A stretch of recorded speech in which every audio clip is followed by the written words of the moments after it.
Hello guys, and welcome back to my channel. Today we are going to be doing the first recap of 2023. So throughout all of last year I did a monthly recap going through all my books, and I find that that's a really great way just to be able to give you a review of everything that I read. All of these reviews are posted over on Goodreads if you want to go follow me there, but sometimes I'll add in some details here on the video. So in the first month of 2023, I did not do great on my reading, but I did start a lot of books last month, and my audiobook and one of the books that I'm reading in print are both very long books that are going to take me a while to finish.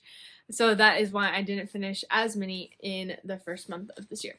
So I did read 5 books this month with a total of 1,499 pages. So not an awful start.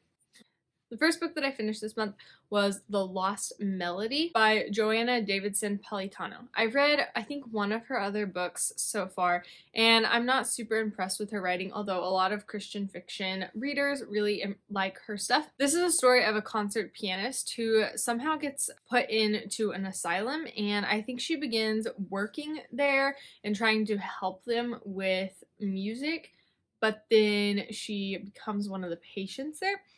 I really did not understand this book. I was listening to it, which might have contributed to it, but it was just so hard to see the storyline and what was going on. And I did read some other reviews on Goodreads saying that it was very confusing for them too. There was a lot of time jumps, and you weren't sure whether you were seeing what she was seeing or whether this was a little bit of backstory to understand what was happening. Yeah, so even at the end, I didn't feel like I really fully understood what had happened. And the love in this story really was not based on anything. There was no actual relationship. There was a hint at it, like he was just a really great, honorable man, and you start to get interested, but then it was just like out of the blue, they were hugging and there was absolutely no reason for it. The asylum part was interesting, a little bit scary. Any books about asylums are a little bit creepy, especially around this time period. And the music therapy was really interesting because I am a pianist, and so seeing people respond to music and rhythm was really neat to me. And this time period, you could be called crazy for literally any reason. There's a lot of books written on this time period where especially women were put into asylums just if their husband didn't agree with them or didn't like them, and the asylums were very inhumane. So it must have been a very scary time to live in. So that was eye-opening to me, and I loved the power of music in there. As far as cleanliness, there are a couple of kisses. One of them was a little bit more detailed, a lot of attraction, and then a few mentions of pregnancy outside of marriage. So I only ended up giving that 2 stars, although I see that other people that I follow on Goodreads gave it higher ratings, but it is just not one that I like. And then the next one that I finished was When I Close My Eyes by Elizabeth Musser. So this is the story of let's see. This is the story of a failed assassination, basically. There is a writer in here, and this man is hired to shoot her, and yet she survives. And so you get the perspective of the hitman, and then you also get the perspective of the woman and her family watching her at the hospital. And it was really well written, how these stories were just so woven together, and there was a lot of biblical truth in it, but I only ended up giving it 3 stars because there is a lot of unbiblical stuff in it, a lot of talk about depression and therapy. And it was honestly really depressing to read because it has a worldly view of depression and what you should do to overcome it. So basically the main character really struggles with depression, and she talks about how she attempted suicide a few times, and she went to therapy, and basically the only answer they could give her was take this medication, and it helped with her depression. But then at the end, there's a little bit of almost a conversion.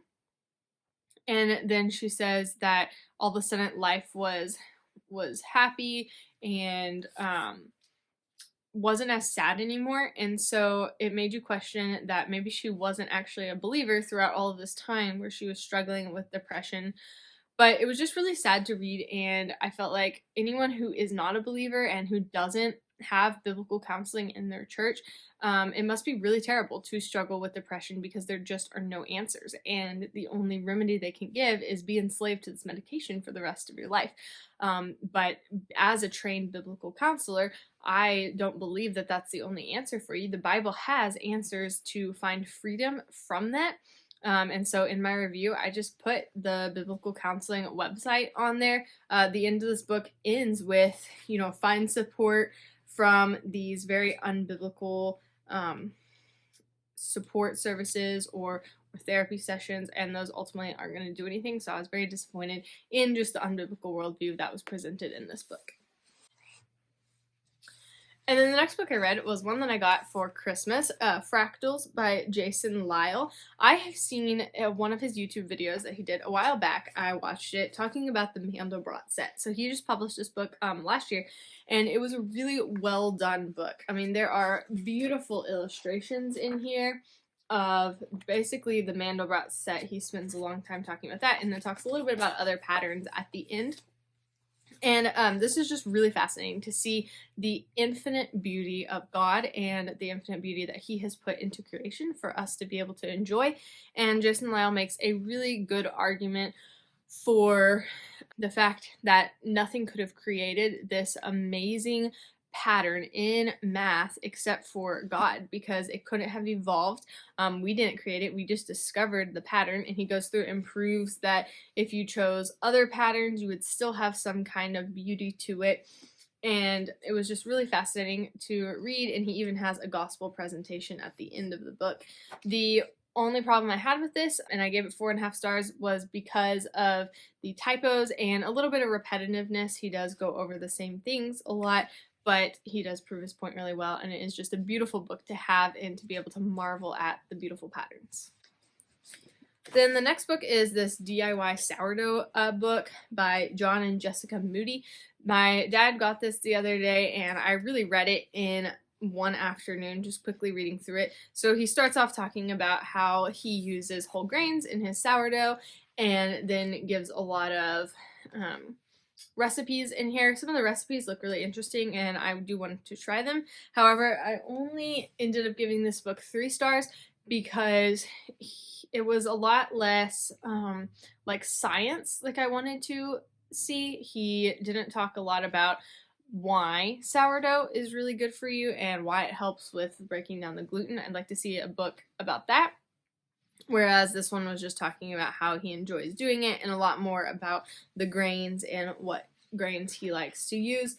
Also, I don't like his schedule in here for how you should take care of your sourdough. I feel like it's way too strict and will scare people away from doing it, because I pretty much neglect my sourdough starter all the time and only feed it every couple of days whenever I need it, and it does great. I definitely don't think you have to feed it morning and evening, but that's just a little aside.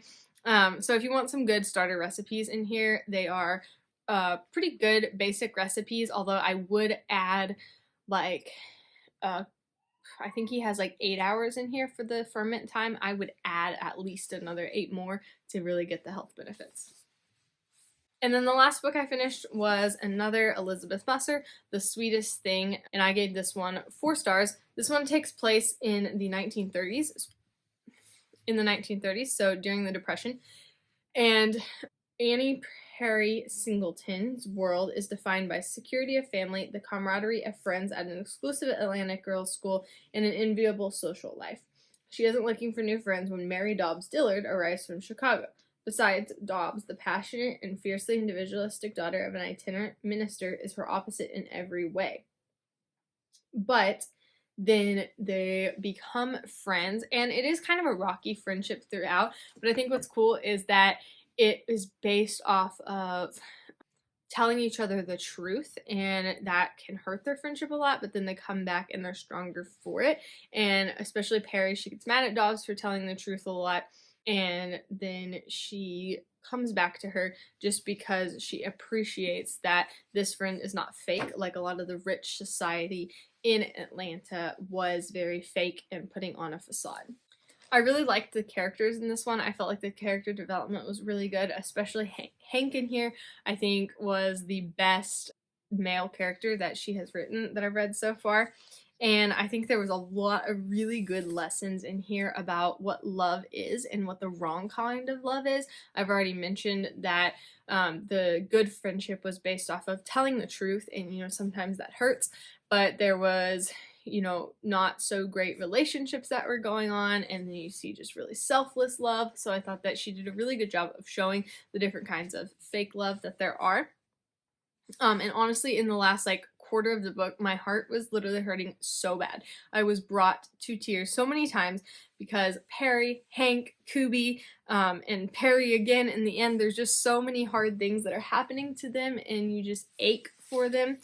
And you just are so sad at the fact that men could be so selfish and evil, and you can't go back and undo the consequences of sin that people have done.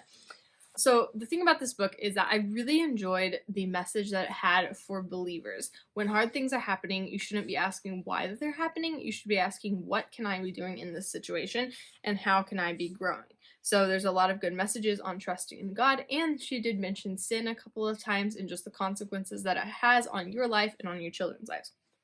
But the theology that she applies to unbelievers is very lacking, and I have noticed this in a lot of her books, that the gospel is not fully presented, and it gives me a better understanding of why we need to present a full gospel, because when you read a book like this and you see someone who's just so stuck in their sin, and you only present the faith side of it, if you trust in God, then He will make your life better. That's not the true gospel, and they're not really going to be turning from their sin because you didn't bring them to realize how lost they were. Salvation it doesn't come because you're hopeless and you need a genie in a bottle to fix your life.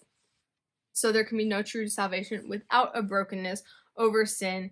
And we see that in the entire book of Romans is very eye-opening to that salvation really is based off of your own realization of how sinful you are and your need for a savior. But can a believer turn back to God and feel true peace in a difficult time? Absolutely. But an unbeliever cannot experience that unless they have seen their need for a savior and repented. So there's two characters in here, one who becomes a Christian and one who is a Christian but is struggling a lot with doubt. And I really appreciated the one who's struggling with doubt because she is a believer, but she is experiencing hard stuff and she is trying to wrap her head around everything that is happening. And then in the end, she comes to realize that she does need to trust God. So as a believer, that works really well. As an unbeliever, there's not really a true conversion story because she's not actually turning to Christ as her savior. And then as far as content in that one, there is suicide is a big part of the story, and then there's almost an assault at one point, and then one of the people that someone is dating is known as a womanizer and does some not so great things, but overall I would say it was a pretty clean book. So there are the 5 books that I finished in the month of January. I hope that you guys enjoyed this video and that you will give it a thumbs up. Let me know down in the comments below what your favorite book was that you read in January, and did you have a great start to your year? I feel like I'm going to have some months that are much higher than other months, but that's okay because I'm just slowly working along in books and enjoying my reading. I will see you guys next week. Bye!